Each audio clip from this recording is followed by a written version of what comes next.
është kjo opozit, dhe duhet ja themi gjithë qytetarëve shqiptar, janë këta deputet Partisë Demokratike që kanë depozituar të gjitha padit në SPAK, mbi bazën e cilave janë marrë vendimet ndaj politikanëve, ndaj grupeve kriminale sot nga SPAK-u. Po të mos kishte qenë Partia Demokratike, nuk do të kishit dëgjuar as për aferën e korruptive të inceneratorëve, as për PSD-n, as për Belinda Ballukun, as për Arubën, as për një çështje tjetër. Por është puna e jashtëzakonshme e deputetëve të opozitës, e Partisë Demokratike, që kanë përpiluar me mira faqe dokumente, i kanë depozituar në organet e akuzës, i kanë bërë dhe publike, dhe e kanë nxitur në këtë formë prokurinë e posaçme që minimalisht t'i marrin konsiderat dhe të nisë hetimin.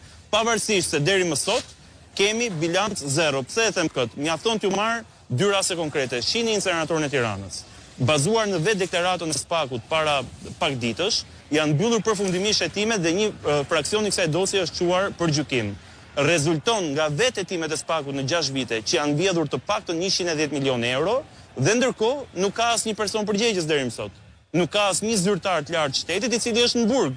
Dhe i bie që këto para kanë avulluar pa namë dhe nishan. E njëjta gjë me PSD-n, të gjithë shtabi elektoral i Erion Vediajt në 2023 u faktua që kishin vjedhur të paktën 30 milionë euro para publike, kishin marrë të paktën 4 leje ndërtimi me firmën e kryetarit bashkisë, por sot nuk është asnjëri prapa hekurave apo para drejtësisë. Pra thënë këtë, ky standard ka prodhuar pikërisht atë anomali absurde Adi. Ngritja e organit prokurisë posaçme ka patur qëllim kryesor në vitin 2019 për ndalimin e dy fenomeneve: krimit organizuar dhe korrupsionit. Dhe në çdo raport ndërkombëtar pas vitit 2019 shohim një rritje galopante, qoftë në indeksin e korrupsionit në vend, që është i shtrirë në mënyrë kapilare në çdo qelisë të vendit, apo qoftë në rritjen dhe fuqizimin e organizatave kriminale dhe atyre karteleve drogës, të cilat tashmë janë fuqizuar dhe transportojnë drogë jo vetëm në Europë, por nga Ekuadori deri në Aruba. Okej, qëndrojmë sjellja që ka patur Brau reflekton pikërisht veprimet që ka bërë SPAK-u deri ditën e sotme. E kuptoj.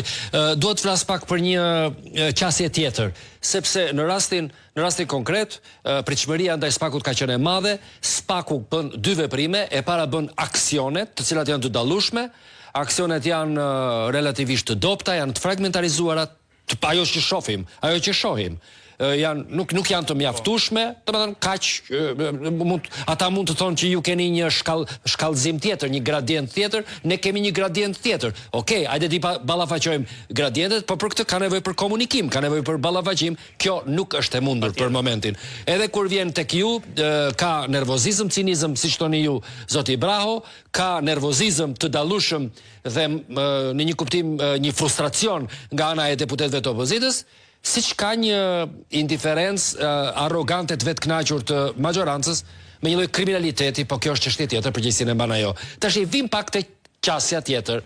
Pra, duke pasur parasysh që institucionet legjizlatuese kanë treguar dy standarde, kanë goditur disa njerëz dhe kanë bërë disa njerëz të tjerë, ju treguat, ti tregove në fillim që dosjet mund të gjenden dhe nga njerëzit e zakonshëm dhe nga grupime brenda partive politike, sidomos partive të opozitës. Tani pyetja ime është kjo: pse nuk i përgjigjeni Belindi, duke bërë agjentur, sepse Watergate-in, dy gazetarët e Washington Postit nuk mund ta shpiknin vet. Ja u dha punonjësi i brendshëm dhe njeriu që punonte me presidentin.